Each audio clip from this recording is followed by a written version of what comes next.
Mon mari a volé 500 000 $ avec ma sœur et a déclaré « Je prendrai tout, y compris la garde exclusive, au tribunal, j'ai présenté un dossier. » Et leurs visages ont pâli. Et ils ont tout perdu. Bonjour, je m'appelle Aurélia Brandt et il y a 3 heures, j'ai découvert que mon mari avait volé un demi-million de dollars. Avec l'aide de ma sœur. Mes mains tremblent encore. Ma cuisine sent encore le café et la trahison. Dans 10 minutes, il franchira cette porte comme si de rien n'était, et je devrais décider si je dois crier ou déclencher une guerre. Je ne pouvais pas respirer. L'air dans la cuisine semblait s'être épaissi. Chaque molécule pesait sur moi, me pressant de tous côtés. Je fixais le relevé bancaire dans mes mains, les chiffres sur la page se mélangeant. J'ai dû cligner des yeux 2 fois pour me concentrer, mais cela n'a pas changé ce que je voyais. 500 000 $. Un virement bancaire, pas seulement sur n'importe quel compte, mais sur celui de Calista. Calista, ma sœur, mon propre sang. J'ai senti mon pouls ralentir, mon cœur devenir froid. La cuisine était lumineuse avec le soleil de fin d'après-midi, le genre de lumière qui donnait à tout un air chaud et sûr. C'était une blague cruelle. Il n'y avait plus rien de chaud ici, juste le vide. J'ai laissé le papier tomber de mes mains et j'ai pris mon téléphone. L'écran s'est allumé, mais il n'y avait pas de signal, aucun moyen d'appeler qui que ce soit, aucun moyen de vérifier. Ce n'était pas une terrible erreur. Mes doigts tremblaient alors que je cherchais le numéro de compte, le nom attaché au virement. C'était la signature de Julian. Claire, confiante, exercée, comme toutes les années que nous avons passées à construire une vie ensemble. Julian, ai-je murmuré à personne. Comment as-tu pu?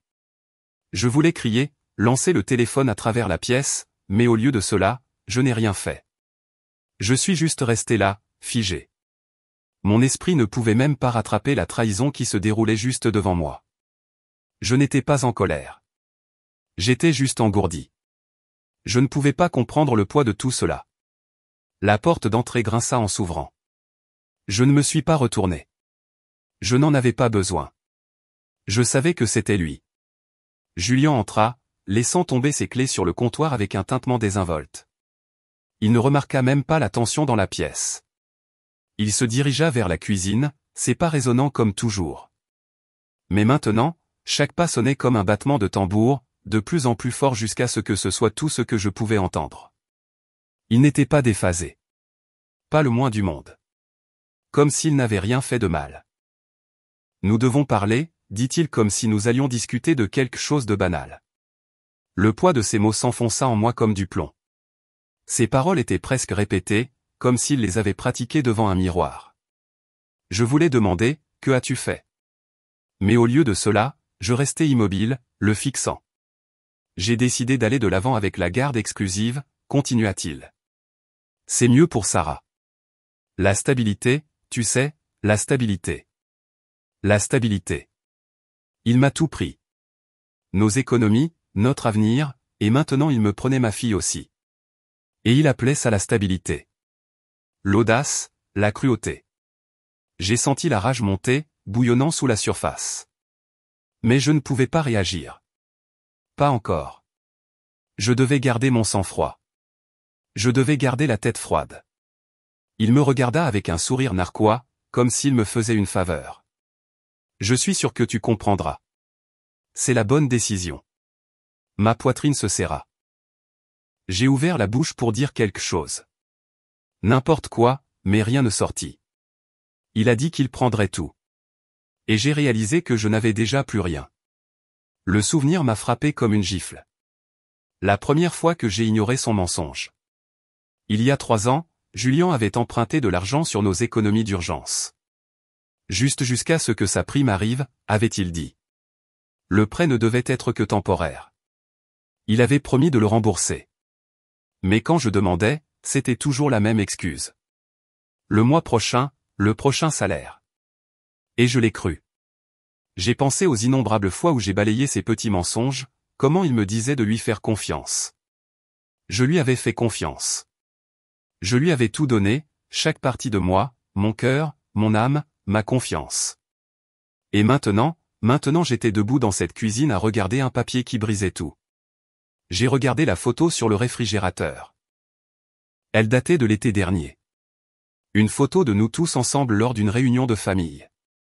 Calista riant trop fort à l'une des blagues de Julien. Son sourire trop large, trop éclatant. Je pensais que c'était juste une chose de sœur. Le lien que nous partagions. Maintenant, je me demande à quel point tout cela avait été faux. À quel point tout cela avait été un mensonge depuis le début. Depuis combien de temps planifie-il ça, ai-je pensé, sentant un barattement écœurant dans mon estomac. Le silence dans la pièce était épais. Je pouvais presque entendre mes pensées me crier dessus, noyant tout le reste. Je me suis lentement dirigé vers le salon, mes pas plus lourds à chaque seconde qui passait. J'ai ouvert le tiroir où je gardais nos documents importants, nos dossiers, nos souvenirs. Mais cette fois, je ne cherchais pas des souvenirs. Je cherchais quelque chose de plus, un moyen de riposter. J'ai attrapé mon journal, celui où je notais tout, chaque conversation, chaque promesse que Julien avait faite, chaque fois qu'on m'avait menti. J'avais gardé les reçus, même quand je ne le voulais pas. J'ai ouvert le journal à la dernière page. Je ne savais pas encore à quoi ressemblait la justice, mais je savais que je ne la trouverais pas dans le silence. J'avais écrit ça il y a des mois, sans jamais penser que j'en aurais besoin. Mais maintenant, je réalisais à quel point je m'étais retenu. Il ne s'agissait pas seulement de l'argent. Il s'agissait des années de manipulation, du contrôle émotionnel, des mensonges. Il s'agissait de tout me prendre, mon avenir, ma dignité et ma famille. Je n'allais plus rester les bras croisés. J'allais m'assurer que la vérité éclate, quel qu'en soit le coût.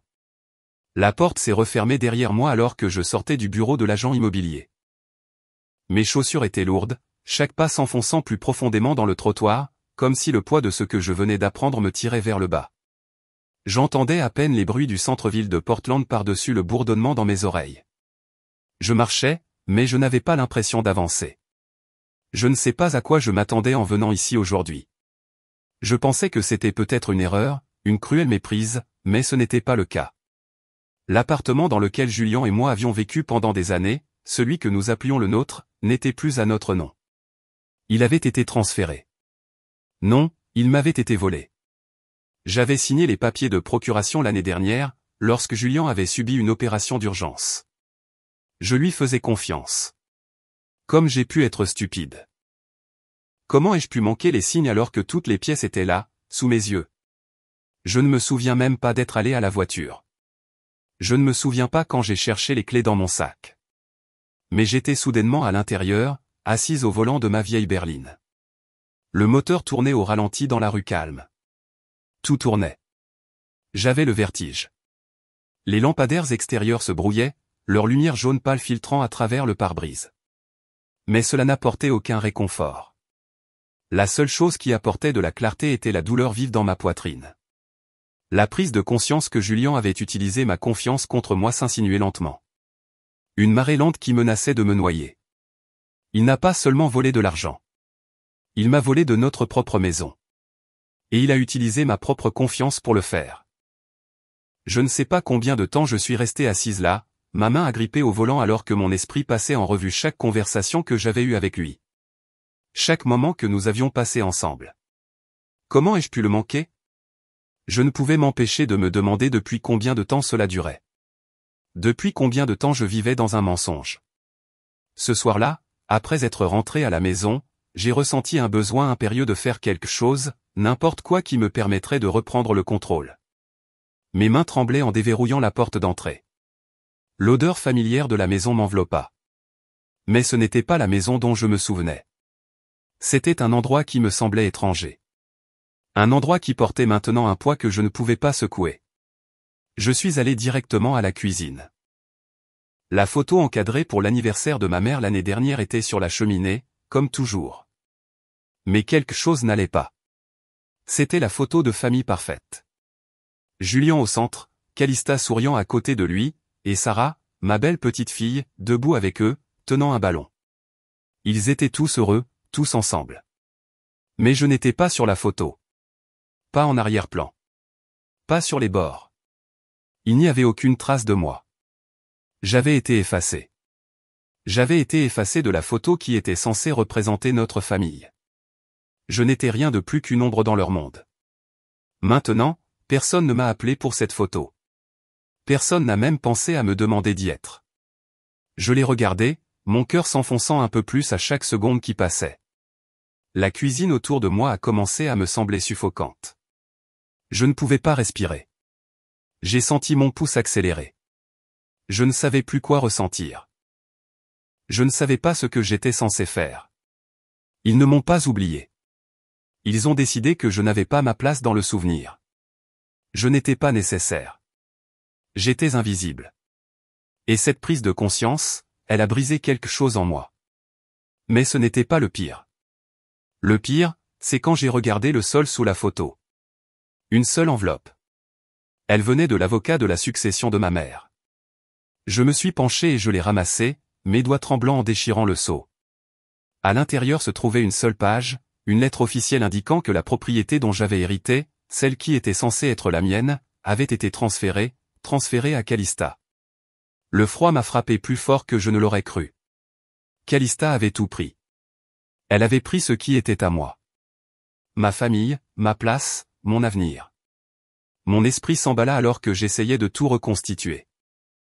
Depuis combien de temps planifiait-elle ça?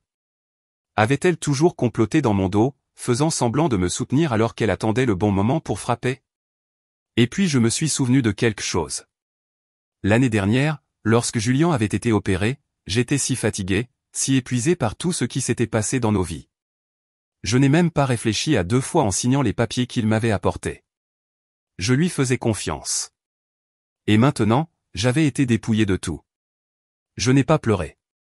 Je ne pouvais pas. Mais à l'intérieur, j'avais l'impression de m'effondrer, morceau par morceau. Je ne pouvais même plus rester dans la maison. Je devais sortir. Je devais trouver un moyen de me vider la tête. J'ai attrapé mes clés et je suis sorti. En sortant dans l'air frais de la nuit, les rues de Portland étaient plus calmes maintenant. Les bruits de la journée s'étaient estompés avec le coucher du soleil. J'ai conduit sans but. J'avais besoin d'espace. J'avais besoin de réfléchir, mais les pensées étaient implacables. Elles n'arrêtaient pas de s'écraser sur moi. 1000 souvenirs différents. 1000 questions différentes. Comment cela a-t-il pu arriver? Comment ai-je pu ne pas le voir venir? Je me suis retrouvé à conduire jusqu'à la boîte aux lettres FedEx la plus proche. Je ne savais pas pourquoi j'étais là, mais je me suis arrêté et je me suis garé. Mes mains étaient stables maintenant. En attrapant mon journal sur le siège passager, j'ai commencé à écrire. Les mots venaient lentement, mais je me suis forcé à continuer. Les mots n'étaient pour personne d'autre. Ils étaient pour moi, pour ma santé mentale, pour ma voix. J'ai tout écrit. Tout ce que j'avais vu, tout ce que j'avais manqué, chaque mensonge. Chaque fois que je m'étais laissé croire aux promesses de Julien. Il pouvait m'exclure des photos, mais il ne pouvait pas effacer ce dont je me souvenais. Je ne savais pas ce que j'allais faire ensuite, mais je savais que je n'allais pas les laisser me prendre ça. Je n'allais pas les laisser m'effacer. Pas maintenant. Plus jamais. Le moteur de la voiture ronronnait doucement sous moi. Le bruit était presque apaisant alors que je sortais du parking de l'école. Sarah bavardait à l'arrière, mais je ne l'entendais pas. Tout ce que j'entendais, c'était le son de mes propres pensées tourbillonnant, s'écrasant comme des vagues dans ma tête. Ma prise sur le volant se resserra, les jointures pressant le cuir noir jusqu'à devenir blanches. Les mots qu'elle avait prononcés si nonchalamment, si gentiment, résonnaient dans mes oreilles. Maman aussi dit qu'elle va m'acheter de nouvelles chaussures de danse. Maman aussi. Calista, ma sœur, la femme qui me remplaçait lentement dans la vie de ma fille, effaçant ma présence de la manière la plus subtile. Au début, c'était de petites choses. Aider Sarah avec ses devoirs, lui apporter de la glace, se présenter à chaque récital et événement scolaire quand je ne le pouvais pas. Mais aujourd'hui, elle avait franchi la ligne. Maman aussi, c'est comme ça que ça commence. D'abord avec les gentillesses, les cadeaux, la bienveillance, mais je savais où ça finirait. Avec moi me fondant dans l'arrière-plan, un fantôme dans la vie de ma propre fille. J'ai agrippé le volant plus fort, essayant de me ressaisir. Je n'étais pas encore en colère. Non, la colère n'était pas le mot juste. J'étais blessé. Blessé d'une manière que je ne savais pas comment gérer. Comment a-t-elle pu me faire ça? Comment a-t-elle pu prendre ma place si facilement? Depuis combien de temps Julien et Calista complotaient-ils cela? Je ne pouvais même pas me résoudre à demander. La réponse était dans ces mots. C'était dans son rejet désinvolte de moi. Sarah, ignorant béatement la guerre qui faisait rage dans mon esprit, gloussa depuis la banquette arrière. « Je peux dormir chez tante ce soir ?» Mon estomac se noua. La tempête la plus silencieuse avait commencé, et je n'étais pas sûr de pouvoir y survivre. Mon cœur me faisait mal pour elle. Je l'aimais tellement, mais je ne pouvais pas la protéger de ça. Je ne pouvais pas l'empêcher de se laisser entraîner dans cette toile enchevêtrée qu'il tissait. Je n'ai rien dit. J'ai juste hoché la tête et j'ai conduit. Les lampadaires vacillèrent alors que je tournais dans la rue familière menant à la maison. Mais plus rien ne semblait familier. Plus rien ne semblait pareil. Tout me glissait entre les doigts, hors de mon contrôle. Quand je suis rentré à la maison me semblait celle d'un étranger. J'ai garé la voiture dans l'allée et je suis resté assise un moment, fixant les fenêtres sombres. Les stores étaient tirés, les lumières éteintes, et pourtant je savais ce qu'il y avait à l'intérieur, ce que j'allais trouver. Je suis entré, et c'était là, un autre rappel que je n'appartenais pas au monde que j'avais construit. La photo encadrée de l'anniversaire de ma mère l'année dernière. Un portrait de famille parfait, à une chose près. Moi. Je n'étais pas sur la photo. Julien et Calista se tenaient côte à côte, les sourires larges, comme une scène de film. Et Sarah, ma douce fille, juste à côté d'eux, tenant un ballon avec un grand sourire. Mais où étais-je? Nulle part. Même pas en arrière-plan. J'avais été effacé, et ça faisait plus mal que tout ce que j'avais connu. Je suis resté figé, fixant cette photo. J'avais passé des années à préparer les dîners, à nettoyer le désordre, à jouer le rôle de la belle épouse et mère, et maintenant. Maintenant j'étais un fantôme. Ma vie avait été reléguée dans l'ombre, et il n'y avait pas de place pour moi sur la photo. Je n'étais même pas digne du cadre. J'ai voulu crier, mais je ne l'ai pas fait. Je ne pouvais pas. Au lieu de cela, je me suis approché de la cheminée et j'ai enlevé la photo, mes mains tremblant en la posant face contre table. Je ne voulais plus la voir. Je ne voulais plus sentir la piqûre de leur bonheur sans moi. Je pouvais entendre le son de leur rire d'en bas, les échos de leur vie continuant sans moi. C'était un rappel que je n'étais pas seulement exclu de leur plan. J'étais effacé de leurs souvenirs. Mon téléphone a vibré sur le comptoir de la cuisine. Je l'ai pris en m'attendant à un message de mon avocat, mais ce n'était pas ça. C'était un message de Julien. J'ai décidé d'aller de l'avant avec la garde exclusive. C'est mieux pour Sarah. La stabilité, tu sais. J'ai senti mon souffle se couper. Cela se passait en ce moment même. Il ne prenait pas seulement de l'argent. Il la prenait, elle. Il prenait tout. Et il le faisait sous le prétexte de la stabilité, l'audace. J'ai relu le message, puis encore. Il venait chercher ma fille. Mais quel choix avais-je? Que pouvais-je faire? Je ne pouvais pas me battre contre ça. Pas encore. Pas avec juste un message et une menace. Mais alors, comme par hasard, un paquet est arrivé à la porte. Je n'attendais rien. Le livreur a souri et me l'a tendu. C'était de mon avocat. À l'intérieur, il y avait une seule feuille de papier, une ordonnance de garde provisoire. Julien l'avait déjà déposée. C'était déjà en cours. Il venait chercher ma maternité. Et je n'avais d'autre choix que de me battre. De me battre pour ma fille, de me battre pour ma vie.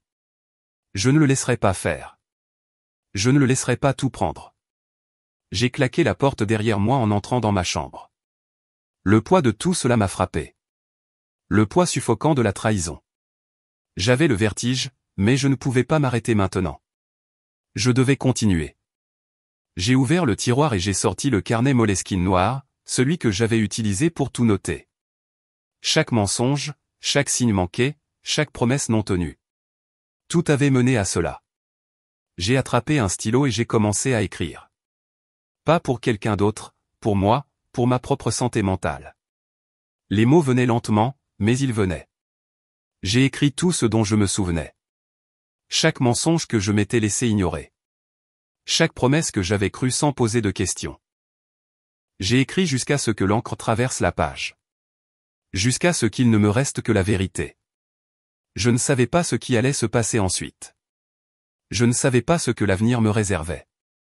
Mais je savais une chose. Il pouvait essayer de réécrire ma vie, mais il ne pouvait pas effacer ce dont je me souvenais. La pluie a commencé à tomber plus fort alors que je m'asseyais à mon bureau, fixant la lumière vacillante de mon ordinateur. La tempête à l'extérieur faisait écho à mes pensées, lourdes, implacables, et pleines de questions auxquelles je n'avais pas de réponse. Je n'étais pas sûr de ce que je cherchais dans le tiroir encombré devant moi. Mais je savais que je devais continuer à chercher. Le bruit de la pluie contre la fenêtre était apaisant d'une certaine manière, et le tapotement rythmique me donnait l'impression d'être prise dans un étrange moment suspendu, comme si le monde extérieur s'était arrêté un instant, tout comme moi. Puis je l'ai trouvé. Un dossier enterré sous une pile de vieux documents. Un dossier qui aurait dû être oublié depuis longtemps. Il était intitulé « Fiducie familiale », un titre auquel je n'avais jamais prêté beaucoup d'attention auparavant. Cela semblait être quelque chose de lointain, quelque chose pour après que tout soit réglé, pas quelque chose qui avait à voir avec le chaos qui couvait dans ma vie. Je l'ai ouvert avec précaution, le poids du moment s'installant sur mes épaules alors que je parcourais la première page. Les mots étaient flous au début, mon esprit encore emmêlé dans le désordre de ce que je venais de découvrir sur Julian et Calista. Mais ensuite, les mots sont devenus nets et le sang dans mes veines s'est glacé. C'était un PDF intitulé « Testament-original.pdf ». Je n'avais pas besoin de lire plus loin. Je savais déjà ce que cela signifiait. J'ai ouvert le fichier, sentant mon pouce accélérer alors que l'écriture familière apparaissait à l'écran. La signature de ma grand-mère était là, faible mais claire, sa main tremblant en signant son nom. Je n'avais pas réalisé à quel point elle me manquait jusqu'à ce moment. À quel point j'avais pris pour acquis la façon dont elle avait toujours été là. Et puis je l'ai vu, le détail le plus important du document. Aurélia Brandt était nommée unique héritière. Mon souffle s'est coupé. Le document était daté de 2 semaines avant la version que Julian et Calista m'avaient montrée. 2 semaines ? Cela ne signifiait qu'une chose. Ils m'avaient menti. Ils avaient falsifié le testament, changeant le nom de l'héritière en Calista, me convainquant que tout avait été fait selon les volontés de ma grand-mère. Ils m'avaient volé, et je ne le savais même pas. La défunte avait parlé pour moi, et ils avaient falsifié sa voix. J'ai claqué l'ordinateur portable, le son résonnant dans le silence de la pièce. Mon cœur battait la chamade, mais il n'y avait pas de temps à perdre dans la panique qui menaçait de me submerger. Pas le temps de laisser le choc s'installer. Je devais agir. Il ne s'agissait plus de l'argent. Il s'agissait de ma famille, de mon héritage, de ma dignité. Je n'ai pas perdu de temps. J'ai imprimé le fichier, en m'assurant de garder une copie pour moi. C'était comme la seule chose qu'il me restait, la seule chose qui pouvait me remettre aux commandes de ma propre vie. Le seul moyen de prouver à Julian et Calista que je n'allais pas me laisser faire sans me battre. J'ai attrapé la copie et j'ai écrit une seule ligne sur la première page. Vous avez falsifié le sang. Maintenant, faites face à l'encre. Ma main était stable en écrivant, ma résolution se durcissant à chaque trait. L'injustice de tout cela s'installait en moi comme une épaisse couche de béton. Et je savais exactement ce que je devais faire. Je n'avais pas besoin de crier. Je n'avais pas besoin de m'effondrer. J'avais juste besoin de les faire affronter ce qu'ils avaient fait. J'ai conduit jusqu'à la boîte aux lettres ouvertes 24 heures sur 24 la plus proche. La tempête n'avait fait qu'empirer, et les rues étaient glissantes de pluie. Mais je m'en fichais. L'urgence dans ma poitrine noyait le froid qui s'infiltrait dans mes os.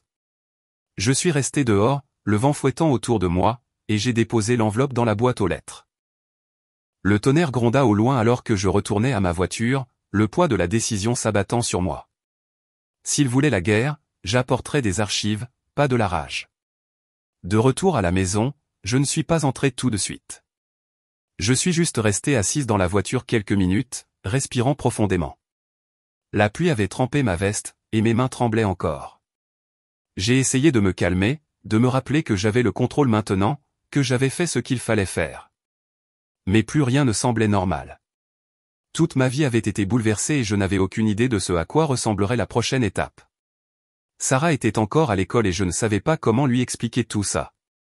Comment pouvais-je expliquer quelque chose de si compliqué, de si dévastateur à une enfant qui méritait mieux que tout ça? Je n'étais pas sûr de faire la bonne chose. Mais pour la première fois depuis longtemps, j'avais l'impression d'être sur la bonne voie. Il ne s'agissait pas seulement de récupérer ce qui m'appartenait. Il s'agissait de protéger mon avenir, l'avenir de ma fille. Je n'allais pas les laisser détruire ce qui restait de ma famille. Je ne pouvais pas. Plus tard dans la nuit, quand Sarah est rentrée à la maison, j'ai vu l'inquiétude dans ses yeux. Elle était silencieuse, et ce n'était pas son genre. Elle est venue vers moi, ses petites mains agrippant le bord de ma chemise. « Maman, ça va ?» a-t-elle demandé, la voix pleine d'inquiétude. J'ai souri doucement, lui écartant les cheveux du visage. « Ça va, ma chérie. Juste un peu fatiguée. » Elle a hoché la tête, pas entièrement convaincue, mais elle a laissé tomber pour l'instant. Je n'étais pas sûr de pouvoir continuer comme ça, de continuer ce mensonge, mais pour ce soir, je le pouvais. En la couchant, j'ai murmuré les mots que je n'avais pas prononcés depuis si longtemps. « Je t'aime, Sarah, toujours et à jamais. » Et pour la première fois depuis des semaines, j'ai enfin eu l'impression de commencer à reconstruire la vie qui m'avait été enlevée. Je ne m'attendais pas à avoir de ces nouvelles. Pas après tout. Mais c'était là, un texto de Lial. Le message était court, cryptique, et me pesait sur l'estomac. « Il y a des choses que tu devrais savoir. » Je n'ai même pas pu me résoudre à le supprimer. Lial était un ancien collègue de Julien. Il était là quand tout commençait à s'effondrer. Et bien que je ne lui ai pas parlé depuis plus d'1 an, je connaissais bien son nom. C'était le genre de personne qui ne mâchait pas ses mots, qui vous disait des choses que vous ne vouliez pas entendre, peu importe à quel point ça faisait mal. Et en ce moment, c'était exactement ce dont j'avais besoin. J'ai attrapé ma veste et je suis sorti. La pluie avait commencé à tomber plus fort, trempant les rues et rendant tout encore plus lugubre. J'ai conduit jusqu'au café, celui où j'avais l'habitude d'aller pour des après-midi tranquilles avec un livre entre les mains avant que le chaos ne commence. Cela semblait une éternité. Lial était assis dans la cabine du coin, remuant son café d'un air distrait. Son visage était tiré, fatigué, mais ses yeux avaient toujours cette acuité dont je me souvenais. Celle qui vous donnait l'impression qu'il pouvait voir à travers vous. Il n'a pas parlé quand je me suis assise. Il a juste fait glisser son téléphone sur la table. L'écran s'est allumé avec un message vocal. Je l'ai fixé un moment avant d'appuyer sur lecture. La voix de Julien est passée, douce, confiante. Elle ne se battra pas. Elle plie. Donnez-lui du temps, elle disparaîtra, comme toujours. J'ai senti les mots me frapper comme un coup physique. Je l'avais su, je l'avais senti dans mes tripes depuis le début. Mais l'entendre, entendre les mots froids et calculés de Julien, c'était comme si mes entrailles étaient déchirées. Je n'ai même pas réagi au début. Je suis juste restée assise là, à fixer le téléphone, le bourdonnement du café remplissant le silence entre nous. Lial m'a regardé, attendant quelque chose, je ne savais pas quoi. Finalement, j'ai pris une inspiration et j'ai dit, « Alors c'est ça, hein ?» Il attendait juste que je plie. Lial a hoché la tête, le visage sombre. Julien a toujours eu le don de faire croire aux gens ce qu'il veut qu'ils croient. Et il pense que tu vas reculer. Il a tort, cependant. La colère qui couvait en moi a finalement commencé à faire surface. Mais elle n'était pas bruyante. Elle n'était pas explosive. Elle était calme, contrôlée. Il ne comptait pas seulement me voler. Il comptait sur mon silence. Ma voix n'était qu'un murmure. Mais elle avait du poids. Comme si les mots se libéraient de moi. N'étant plus enchaînés par la peur ou le doute de soi. Les yeux de Lial se sont plissés. Il compte sur toi pour le laisser gagner. Mais tu n'es pas obligé. Tu as la vérité de ton côté. Je ne pouvais pas laisser passer ça. Je ne pouvais pas rester les bras croisés et laisser Julien tout prendre. Ma dignité, mon avenir, ma famille. J'avais passé des années à construire cette vie avec lui, pensant qu'elle était solide, pensant que nous avions quelque chose de réel. Mais tout était un mensonge, n'est-ce pas? Je me suis levé brusquement, surprenant Lial. J'en ai déjà assez fait en me taisant, ai-je dit, les mots sortant plus vite maintenant, alimenté par un sentiment de détermination qui grandissait depuis que j'avais trouvé ce relevé bancaire. Je l'ai laissé prendre tout ce qu'il voulait de moi sans me battre. Et c'en est fini. J'ai senti mon cœur s'emballer, l'adrénaline monter alors que je me préparais à passer à l'étape suivante. L'étape suivante allait être la plus difficile. Cette nuit-là, après avoir quitté le café, je suis rentré directement chez moi et j'ai commencé à tout rassembler, les preuves, les reçus, les documents qui prouveraient la vérité sur ce qui s'était passé. J'avais laissé traîner ça trop longtemps, espérant que d'une manière ou d'une autre, ça s'arrangerait tout seul. Mais je savais mieux maintenant. Si je voulais reprendre ma vie en main, je devais me battre pour elle. Je ne pouvais pas laisser Julien continuer à réécrire notre histoire, à me faire passer pour la méchante. J'avais été réduite au silence trop longtemps, mais plus maintenant. Je me suis connecté à mon email, mes doigts se déplaçant rapidement sur le clavier. J'ai trouvé le fichier que j'avais sauvegardé plus tôt, les documents des comptes offshore de Julien, les fichiers de faillite cachés, le nom de Calista apparaissant sur plusieurs registres. La vérité était là, et je l'avais entre les mains. J'ai imprimé les fichiers, avec soin, rassemblant chaque page et les plaçant dans une enveloppe. Mes mains étaient stables en plaçant l'enveloppe dans mon sac. Demain, je la déposerai au bureau de mon avocat. Demain, le monde saurait ce que Julien et Calista avaient fait. J'ai pensé à Sarah en étant assise là, le poids de l'enveloppe pesant sur mes genoux. Elle n'avait aucune idée de ce qui allait arriver. Elle ne méritait rien de tout ça, rien du désordre que Julien avait créé. Mais je n'allais pas le laisser détruire son avenir aussi. Je ne le laisserai pas me la prendre. Je suis restée assise là un moment, pensant à ce que j'étais sur le point de faire. Il ne s'agissait pas seulement de vengeance.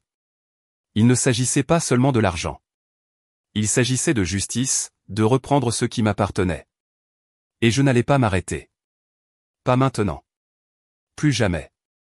Le tribunal était plus calme que je ne l'avais prévu. Les murs gris et stériles étaient les témoins silencieux des batailles sans fin menées dans cette salle. J'étais entré seul. Pas d'entourage. Pas d'applaudissements. Juste moi. Mon dossier plein de documents et l'air froid d'un lieu où l'avenir des gens se décidait d'un coup de marteau et d'une signature. Julien était assis 2 rangs devant moi, une image parfaite de confiance. Son costume était impeccable, ses cheveux bien coiffés. Calista était à ses côtés. Ses lèvres peintes de la couleur d'une échymose fraîche. Son visage légèrement incliné alors qu'elle chuchotait quelque chose à l'oreille de Julien, probablement un autre de ses mots doux, essayant de lui remonter le moral pendant que la tempête grondait autour de lui. Mais ce n'était pas une pièce de théâtre, et je n'étais pas une spectatrice. C'était la vraie vie et les enjeux étaient bien plus élevés que tout ce à quoi l'un ou l'autre s'était préparé. J'ai pris une profonde inspiration, sentant la familiarité des nerfs qui me tenaillaient l'estomac. Mais je les repoussais. Je n'étais pas là pour le drame. Je n'étais pas là pour me laisser prendre à leur jeu. J'étais là pour une seule chose, la justice. Les portes de la salle d'audience se sont ouvertes et nous avons été appelés à l'intérieur. Le juge était déjà assis, son marteau à la main, et je savais que c'était ça, le début de la fin. J'ai pris ma place, posant mon dossier devant moi. Mes mains étaient stables, mes mouvements délibérés. Je ne pouvais pas les laisser voir la tempête qui tourbillonnait sous mon extérieur calme. J'allais prendre le contrôle de cette pièce, tout comme j'étais sur le point de reprendre le contrôle de ma vie. L'audience a commencé de la manière habituelle. Le juge examinant les papiers, nous donnant un bref aperçu de ce à quoi nous attendre. L'avocat de Julien a été le premier à parler. Sa voix était douce, répétée, ses mots destinés à endormir tout le monde pour qu'il croie sa version de l'histoire. Mais pendant qu'il parlait, je savais que la vérité arrivait. Elle n'était pas cachée dans les lignes du jargon juridique. Elle était enfouie dans les documents même qu'ils avaient soumis, les mensonges qu'ils avaient racontés pour en arriver là. Quand ce fut mon tour de parler, je me suis levé et j'ai posé mon dossier sur la table. Je n'allais pas les laisser me voir transpirer. Je n'allais pas leur montrer la moindre once de faiblesse. J'ai regardé Julien se tourner vers moi. Un sourire suffisant jouant sur ses lèvres. Il pensait qu'il avait déjà gagné. Il pensait que tout cela n'était qu'une formalité, mais je savais ce qu'il ne savait pas. J'avais la seule chose qui pouvait défaire tout ce qu'ils avaient travaillé si dur à construire. La requête a été déposée. Le rapport psychiatrique qu'ils avaient présenté comme preuve que j'étais émotionnellement instable. Une excuse pour m'écarter. Il était basé sur une séance de thérapie d'il y a 6 ans. Une séance qui n'avait rien à voir avec ce qu'il prétendait. Je me suis levé et j'ai tenu bon. Votre honneur, ai-je dit, ma voix égale, stable, mais avec une fermeté qui me semblait étrangère mais nécessaire. Je ne suis pas instable. Je ne suis pas émotionnellement volatile. Ce que je suis, c'est une mère aveuglée par une trahison qui remonte plus loin que cette affaire. Et j'ai des preuves. J'ai posé le dossier sur la table, je l'ai fait glisser vers le juge, et j'ai attendu que le silence remplisse la pièce. Les yeux de Julien s'écarquillèrent légèrement en voyant les documents. Il savait ce qui allait arriver, et il savait que ce ne serait pas joli. La pièce devint silencieuse alors que je regardais le juge feuilleter les pages. Le bruit des pages qui tournaient était presque assourdissant dans le calme. L'avocat de Julien se leva, prêt à objecter, mais le juge le fit taire d'un geste de la main. Le juge lut à voix haute des extraits des papiers, une lettre de Julien à Calista discutant de la façon de m'écarter pour de bon. Il n'y avait plus de déni possible maintenant. Les mensonges avaient été exposés. Le masque était tombé et l'homme qui avait autrefois été l'amour de ma vie était maintenant la définition même de l'ennemi. Et puis c'était là, le rapport psychiatrique. Il l'avait utilisé pour manipuler le tribunal. Mais il était clair maintenant, après que les preuves aient été exposées devant eux, qu'il l'avait utilisé pour me contrôler, pour me faire passer pour quelque chose que je n'étais pas. Le rapport ne montrait pas ce qu'il disait. Ce n'était rien de plus qu'un outil de manipulation. Le juge leva les yeux vers moi, son expression indéchiffrable. « Est-ce la vérité ?» demanda-t-il. J'ai hoché la tête. « Oui, votre honneur. Tout ce que j'ai dit est la vérité. » Alors que les débats se poursuivaient, j'ai senti un changement dans l'air. Le poids qui pesait sur moi depuis si longtemps commençait à se lever. Mais ce n'était pas encore fini. Loin de là. Il était temps de présenter la dernière pièce à conviction. La chose qui mettrait un terme à tout cela une bonne fois pour toutes. J'ai fait signe à mon avocate, qui s'est approchée et a remis au juge une enveloppe scellée. Il l'a ouverte et la vidéo a commencé à jouer. Il y avait Calista, debout devant une porte fermée, parlant doucement mais clairement à Sarah. « Dis que maman pleure trop, la coachait elle. Dis que tu veux vivre avec papa. Souris quand tu le dis. » La pièce devint silencieuse. Je pouvais sentir les yeux de la salle d'audience sur moi. Mais je n'ai pas scié. Je n'ai pas bougé. J'ai juste regardé la trahison se dérouler à l'écran. Et pendant un instant, c'était comme si j'étais en dehors de mon propre corps, détaché, regardant tout se mettre en place. Ma fille, la seule chose que j'avais tant lutté pour protéger, elle avait été manipulée. Utilisée comme un pion dans un jeu qui n'était pas le sien. Le visage de Julien pâlit pendant la lecture de la vidéo. Calista s'agita mal à l'aise sur son siège, ses yeux se déplaçant nerveusement entre le juge et l'écran. Et à ce moment-là, j'ai su que j'avais gagné, pas seulement pour moi, mais pour Sarah. Ils avaient utilisé mon enfant comme une arme. Et maintenant, j'avais remis au tribunal une vérité chargée. Le silence après la fin de la vidéo n'était pas seulement épais, il était suffocant. Il enveloppait chaque coin de la salle d'audience, pressant contre les murs, le plafond, ma cage thoracique. Pendant un long moment, personne ne bougea, personne ne toussa, personne ne respira. C'était comme si la vérité avait aspiré l'air de la pièce. Cela avait pris moins de 2 minutes, juste un court clip lu à partir d'une simple clé USB connectée au projecteur du tribunal. Mais ces 2 minutes ont tout changé. Je n'avais pas besoin de regarder Julien. Je ne voulais pas, mais je pouvais le sentir de l'autre côté de la pièce, se rétrécissant dans son fauteuil comme un ballon qui perd lentement de l'air. Je connaissais déjà l'expression sur son visage. Je l'avais vu une fois auparavant, lorsque nous étions jeunes mariés et qu'il avait réalisé qu'un plan d'investissement entier avait mal tourné. À l'époque, son visage exprimait la panique, l'embarras, quelque chose de presque enfantin dans sa vulnérabilité. Mais maintenant c'était différent. Ce n'était pas de la panique. C'était de la dévastation. De la honte enveloppée de terreur. Parce que cette fois, il ne s'agissait pas seulement de chiffres. C'était son caractère qui s'était effondré. C'était la paternité, la confiance et l'image publique, tout mis à nu. La vidéo était accablante, non seulement à cause de ce que Calista y disait, mais aussi à cause de la personne devant qui elle le disait. Sarah, notre fille, assise sur le canapé, balançant ses jambes pendant que Calista la coachait sur ce qu'elle devait dire au médiateur nommé par le tribunal. Ne dis pas que maman crie. Dis qu'elle oublie de préparer le déjeuner. Dis qu'elle est trop triste. Dis que tu as peur de dormir là-bas. Manipulation calculée utilisant l'innocence d'un enfant comme monnaie d'échange. Chaque mot coupait plus profondément que le précédent. Le juge cligna des yeux et frappa son marteau. Suspension d'audience de 30 minutes. Je ne bougeais pas au début. Le moment semblait trop grand. Je pouvais entendre les murmures commencer derrière moi. Des halètements, des chuchotements, même un « quel genre de mère fait ça ?» de quelqu'un que je ne reconnaissais pas. Personne ne me regardait directement, mais je pouvais le sentir. Tout ça, le changement, le poids, le dénouement. En dehors de la salle d'audience, je m'assis seul sur un banc pendant que mon avocate parlait doucement avec son associé. Je ne les ai pas rejoints. J'avais besoin de silence. J'avais besoin d'immobilité. Ce n'était pas une victoire. Pas encore. Mais c'était le début de la vérité qui prenait racine. 2 jours plus tard, je me suis retrouvé dans le bureau d'Inès. L'air sentait la menthe poivrée et le tonneur d'imprimante. Elle s'assit en face de moi, le dos droit, l'enveloppe manie non ouverte entre nous. Ils ont demandé une divulgation complète, dit-elle en faisant glisser une clé USB à côté du dossier. Alors, je leur ai tout donné. Sa voix était calme, comme quelqu'un qui récite une recette, mais nous savions toutes les deux ce que ce dossier contenait. À l'intérieur se trouvaient des dizaines de pages de preuves, de mets, de registres financiers, de reçus numériques, de comptes offshore. Julien n'avait jamais déclaré de registre de retrait qui correspondait parfaitement au fonds manquant de nos économies communes. Des virements libellés comme des honoraires de consultation à des sociétés écrans qui n'existaient pas. De l'argent qui avait été siphonné lentement, délibérément, mon héritage, nos biens communs, tout saignait à blanc derrière mon dos.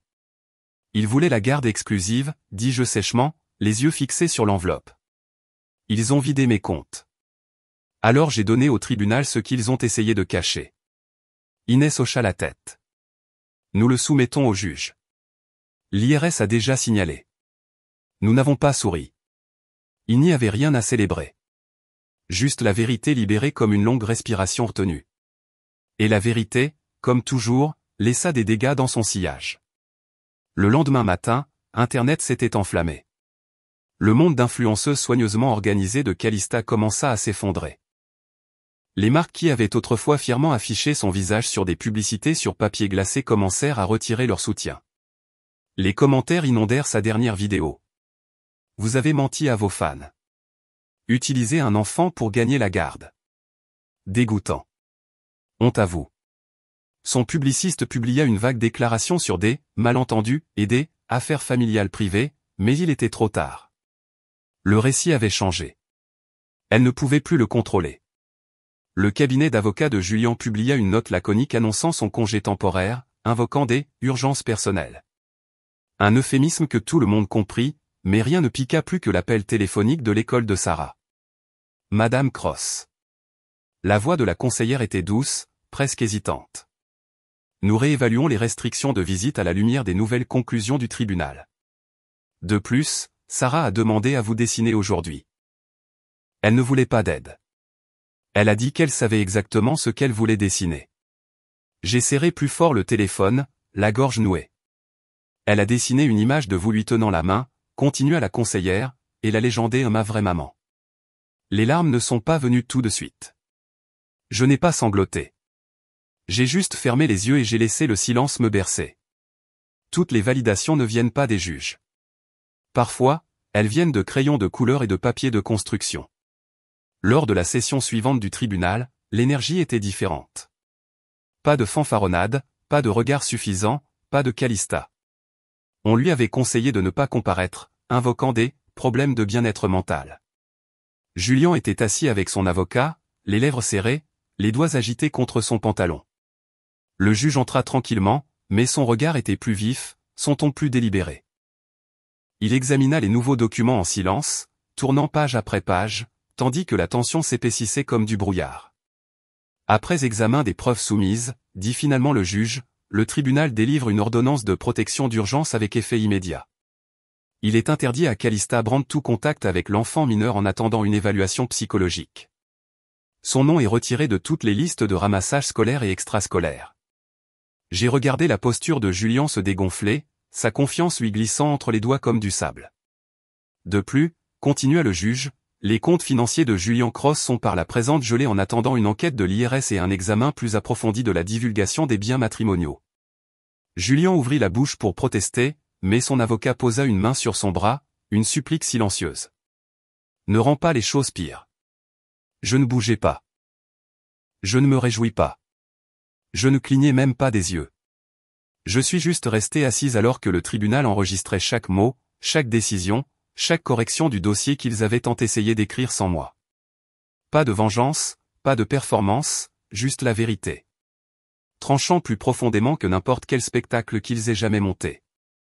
Et pour une fois, je n'avais pas à dire un mot. La vérité parlait d'elle-même. Les lumières du palais de justice bourdonnaient faiblement. Le genre de son stérile qui remplit l'air lorsque le monde semble suspendu. Les papiers avaient été signés. Le marteau du juge avait déjà frappé le bloc. Mais l'écho de celui-ci persistait encore quelque part dans mon esprit. L'encre avait séché. La vérité avait été enregistrée. Et pourtant, je ne pouvais pas encore respirer. Cette nuit-là, je m'assis à mon bureau, la pièce faiblement éclairée par une seule lampe. Les documents pour l'audience finale de demain étaient étalés sur la table comme des morceaux de ma vie.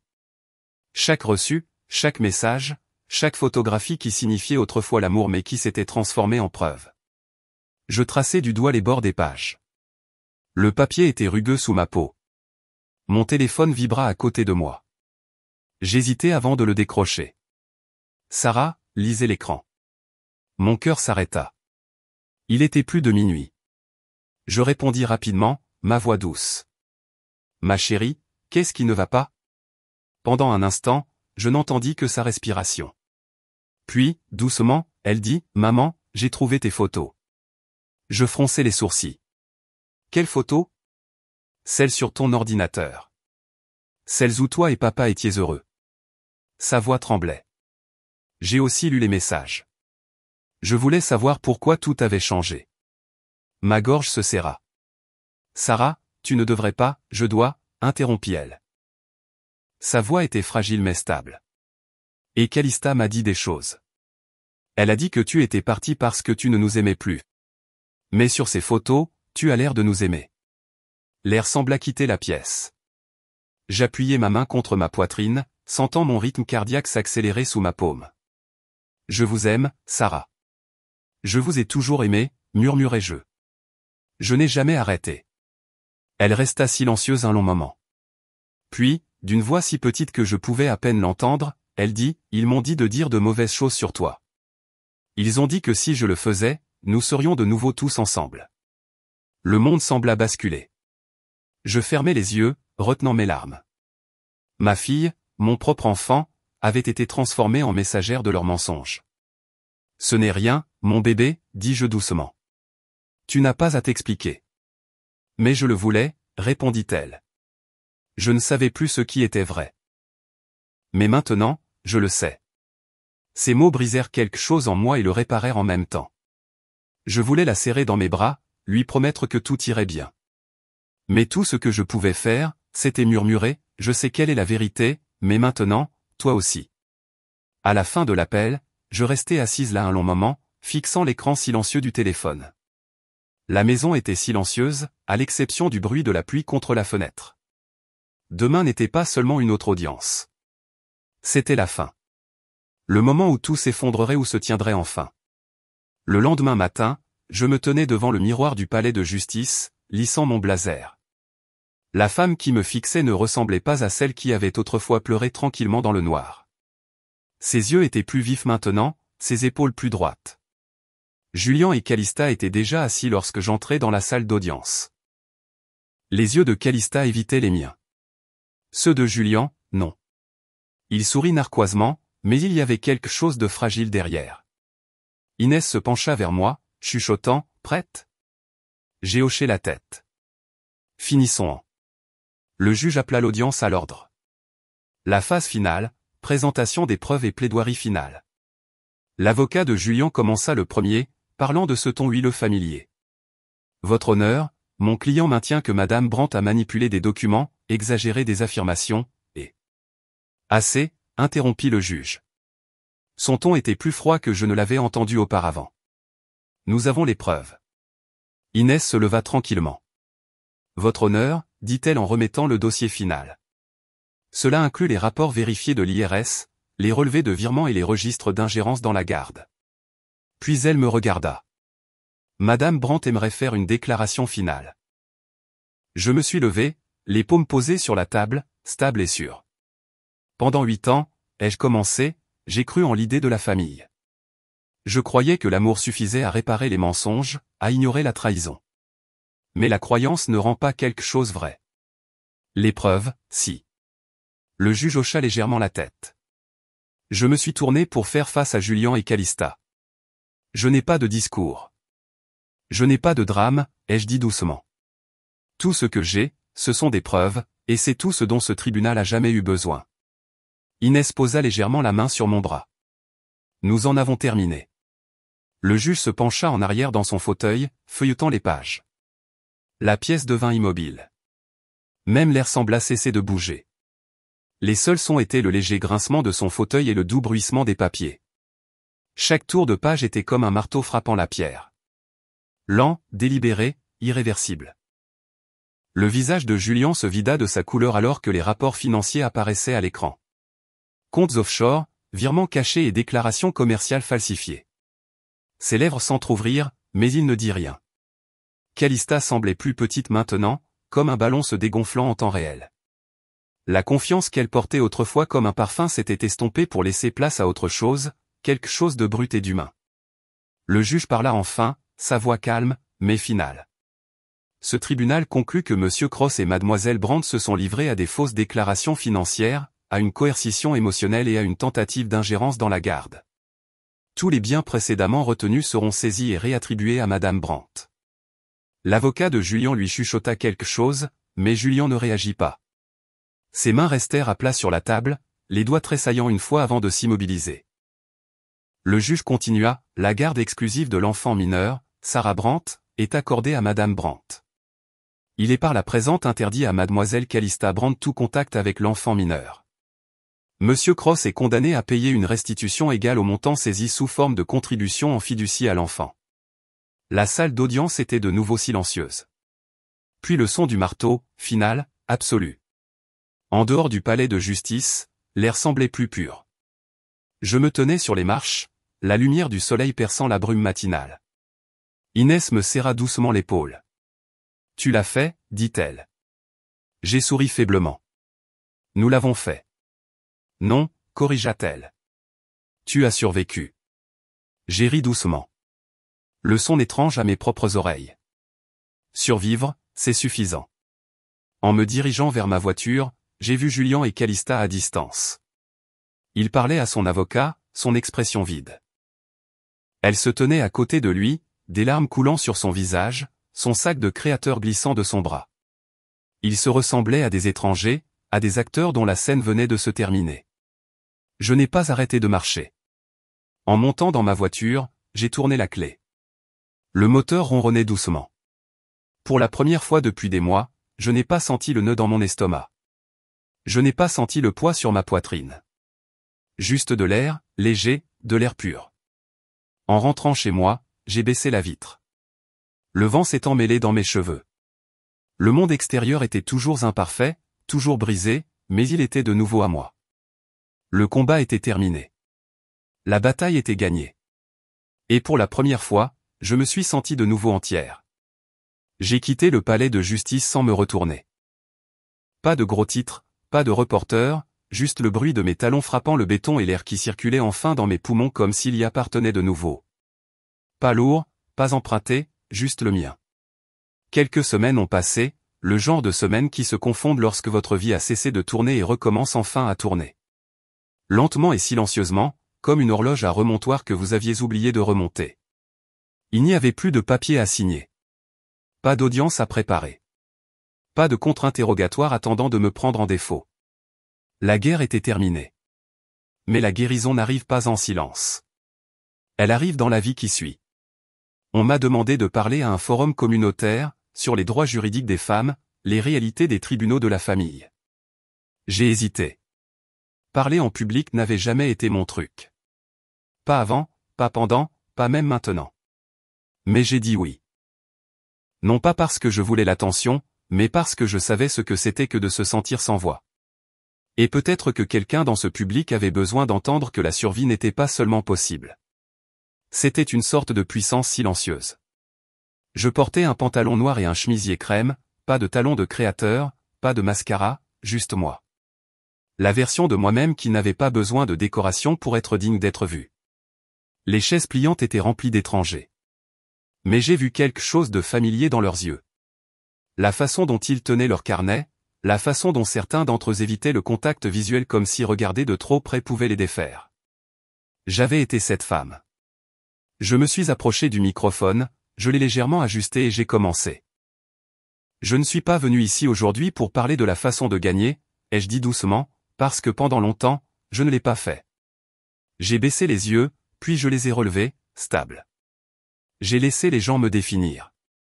J'ai laissé le silence prendre la place de la vérité. J'ai laissé les peurs parler plus fort que ma propre voix. Et puis un jour, j'ai réalisé que je n'avais pas été effacé parce que j'étais faible. J'avais été effacé parce que j'étais dangereuse pour les gens qui avaient besoin de contrôle.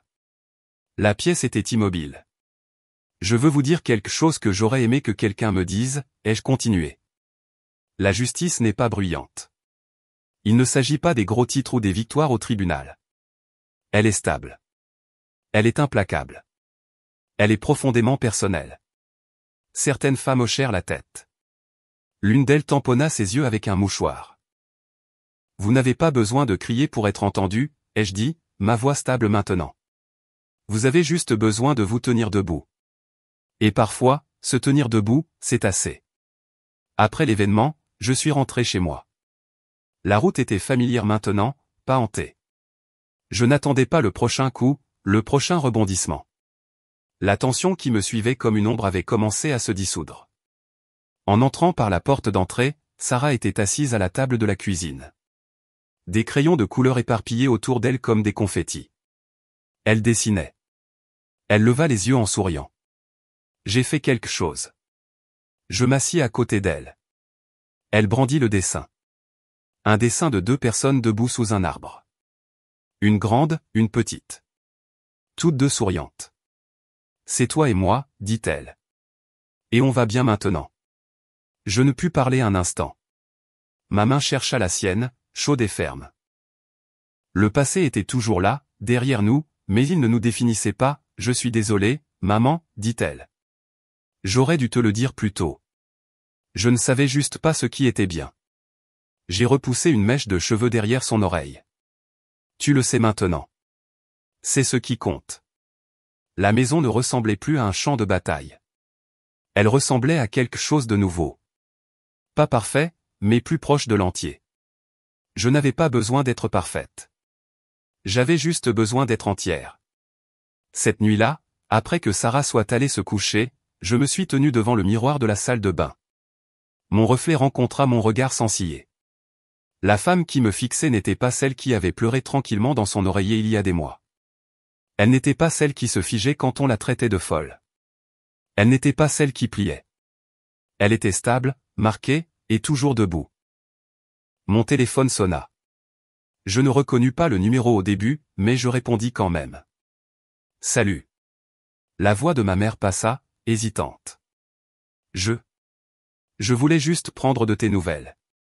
Pas de drame, juste prendre des nouvelles. Il y eut un silence entre nous. Pas de colère ou d'amertume, juste un silence plein de choses trop compliquées à démêler en un seul appel téléphonique. Je vais bien, ai-je répondu. Sarah va bien. C'est ce qui compte. Elle ne discuta pas. Elle ne s'excusa pas. Mais peut-être que pour l'instant, c'était suffisant. Nous nous sommes dit au revoir sans promesse. Pas de vacances mentionnées, pas de projet fait, juste le bruit sourd d'une vieille porte qui s'entr'ouvre légèrement. Plus tard, en me glissant dans mon lit, j'ai tiré la couette sur mes épaules et j'ai laissé mon corps s'installer dans le calme. Le nom de Julien ne résonnait plus dans cette maison. C'était juste un mot maintenant, pas un poids.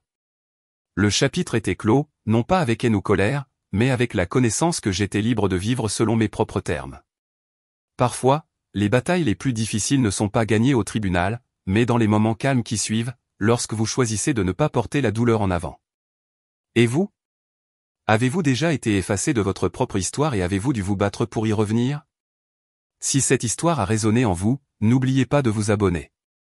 Plus d'histoires vraies, plus de vérité, plus de force tranquille à venir.